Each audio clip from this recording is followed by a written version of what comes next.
Take it away, Kathleen. Thank you, Rita. Thank you, everyone. I always wanted to visit Ireland. My maiden name is McFadden, so I feel like I belong with you guys, although I've never gotten that far. Thank you for letting me do of service.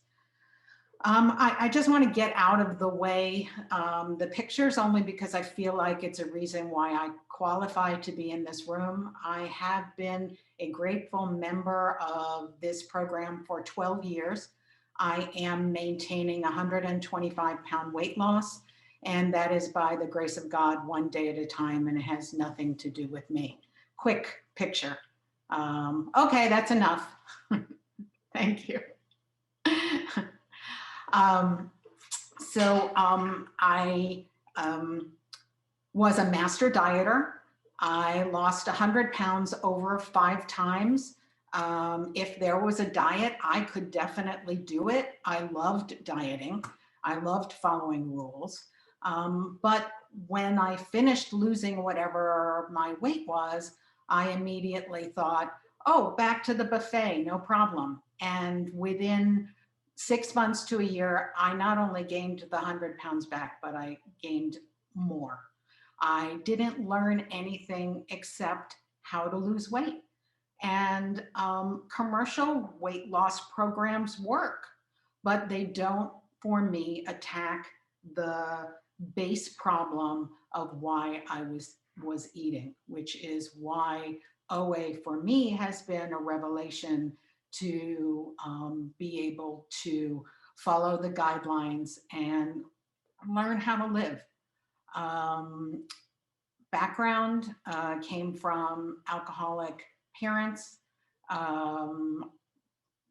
really felt that I was not seen, hid a lot of food all over my bedroom. It was a real comfort to me. Also to those who have had sexual abuse in their lives. I had when I was a teenager, and I found that for me, food kept the man off me. And so the bigger I got, the uglier I was to him. And that, I think, in a way saved my life. It didn't seem that way at the time, but now that I have able to look back, I do. So I'm going to sort of, look at this in terms of the steps. I admitted I was powerless over food and that my life had become unmanageable. At 277 pounds, I was under the assumption that my life was perfect except for the weight. If I had just lost the weight, I'd be fine. And what I found was I was just powerless over boxes, bags, cookies, whatever it was. I would, wake up in the middle of the night and think, oh, I just need a couple pieces of toast and I can go back to bed. I just need to fill my stomach. And I'd wake up in the morning and, the entire loaf of bread would be gone. And it was like food amnesia. I had no idea the control that food had over my life. And so, when I came into the program, I was like, yeah, there, absolutely. Came to believe that a power greater than myself could restore me to sanity. Well, I certainly couldn't do it. So someone else had to do it. So I realized God's going to do this. Okay. So 3, I'm Catholic, a card-carrying Catholic, go to church every Sunday. Thought, got God down, no problem, go straight to 4, don't worry about it. And I had no relationship with God whatsoever. In the big book, it describes, like a donut. I love the food references in the big book. A donut, fleshy all on the outside and empty on the inside. And that was my relationship with God. I knew the pomp and the circumstance of the ritual of Catholicism, but I believed that you know, God was that guy up there with the list. No, no, no, no, no.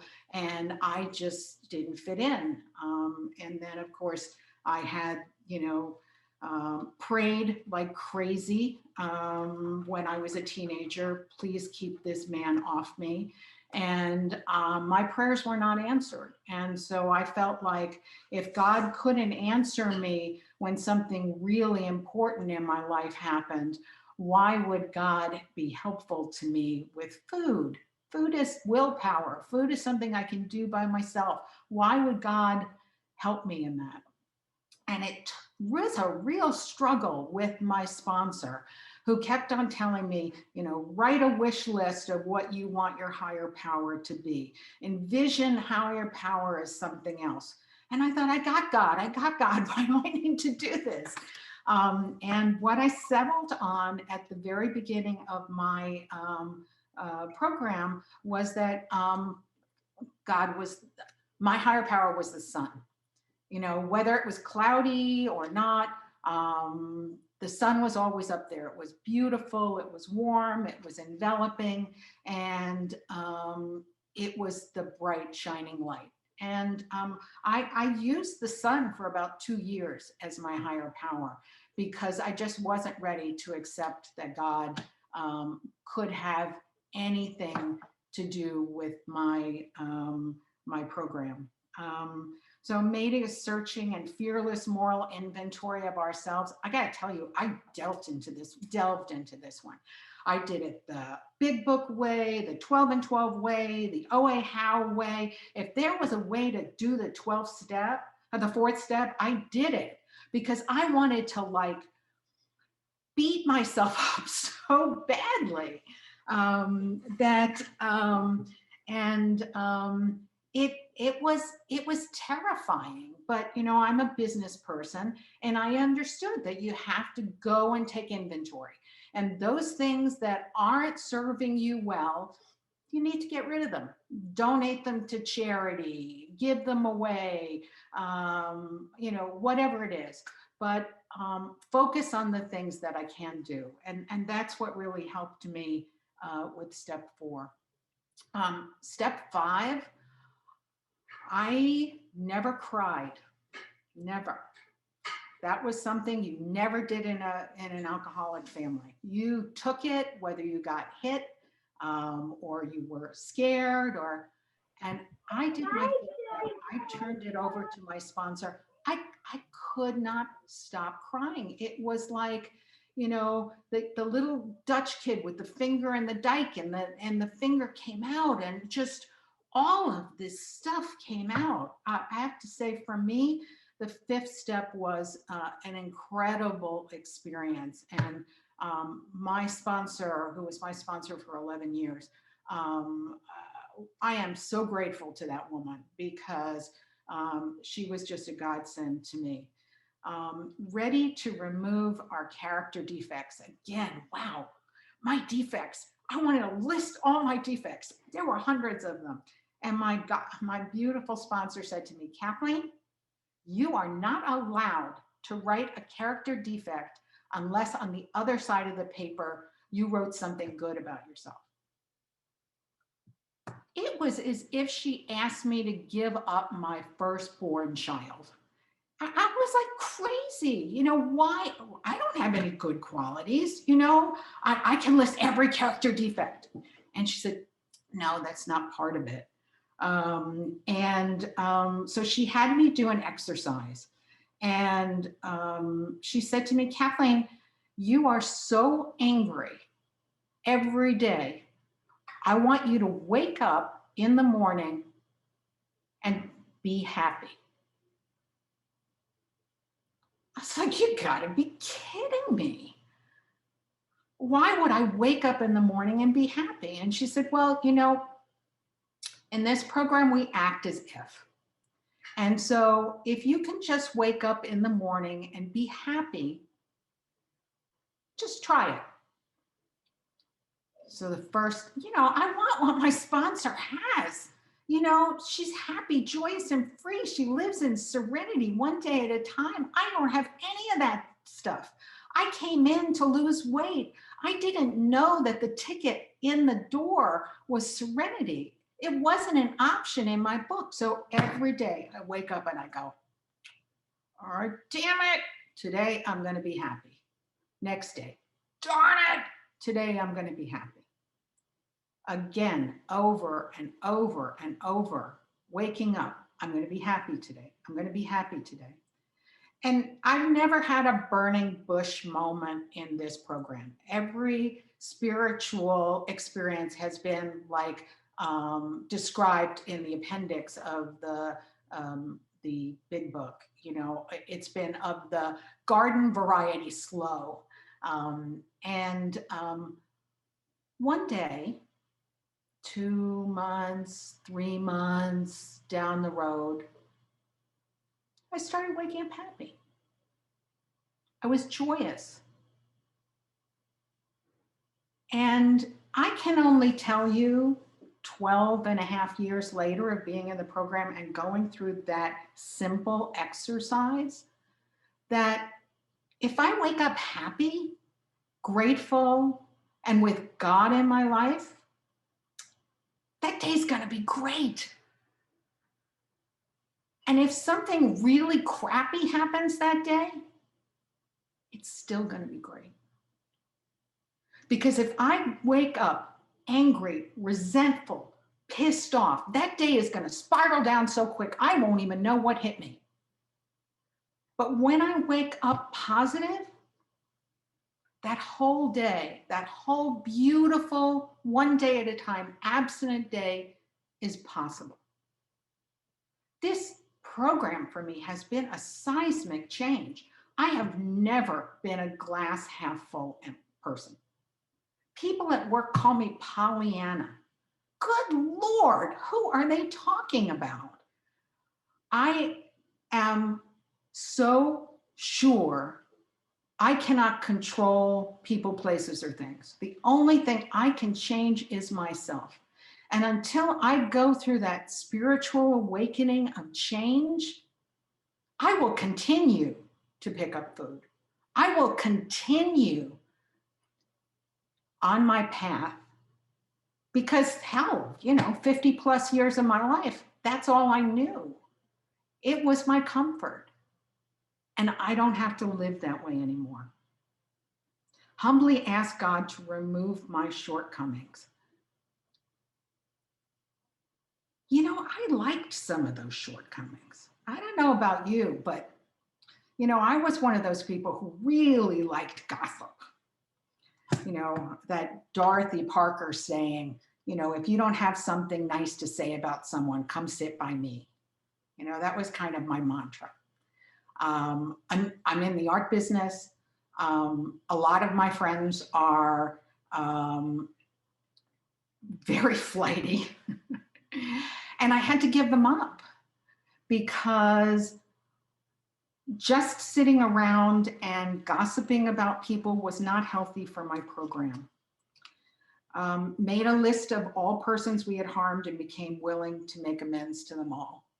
I had a really big list because I just thought I had hurt everyone. And the only person who was not on my list the first time I did it was me. I've since done the steps, I'd say 8 or 9 times. And it's like peeling an onion. You get to the core of problems when you're ready to get to them. Made direct amends to such people whenever possible, except when to do so would injure them or others. I'm sure when you do your 9th step, you will have funny stories too, like making amends with money and taking it back to the store and the store going, wait a minute, we've been bought 5 times before that. We can't take your money. I had wonderful amend experiences, and I made amends to my alcoholic parents, which was very hard at the time because, in a way I just didn't feel like I had done anything wrong, but I was not a good daughter.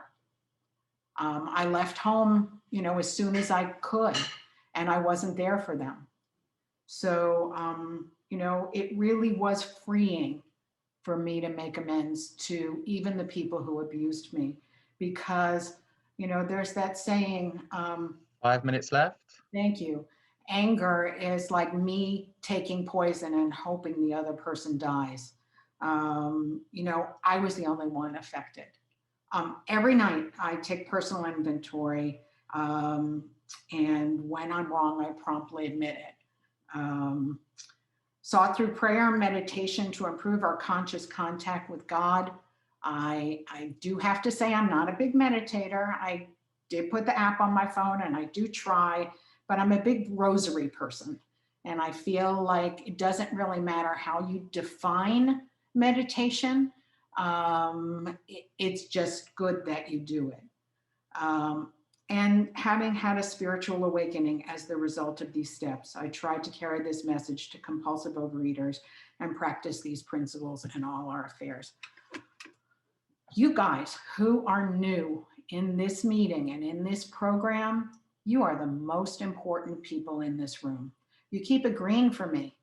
You remind me how bad it was out there and how good it is one day at a time. God bless you all. Abstinence for me was just step 0. Coming to meetings was just auditing the class. The work is in the steps. Get a sponsor, do the work. That's what really helps. I have 2 sponsees. I am a food sponsor for someone else. I have a sponsor and I commit my food every day. And believe me, I was pissy about it when I first started. But it is so freeing to know that I have the rest of the day and that I don't have to think about food. Thank God. That is just such a great tool. I love a lot of the slogans. Like especially my sponsor said to me, God doesn't say no. God says yes, maybe, or I have something better in store for you. And I've learned in this program that I think too small. God thinks big. In 2000, I was married 22 years to my first husband. And in 2000, I thought I would not be able to live without him and tried to commit suicide twice. He was an alcoholic, by the way. So apple doesn't fall far from the tree. But I'm here. I'm here. And that reminds me of that God doesn't say no. God says yes, maybe, or I have something better in store for you. If you had told me I would have lost the weight, that I would be remarried 19 years, that I have a job I love, a program that gives me joy and serenity far beyond anything that I could possibly give back, I would have told you you were crazy. But what I've learned is I think too small. God thinks big. I gotta let God do the thinking. I wish you all a wonderful, abstinent day. God bless you. Thank you for letting me share. Thank you so much, Kathleen. I'll just stop the recording.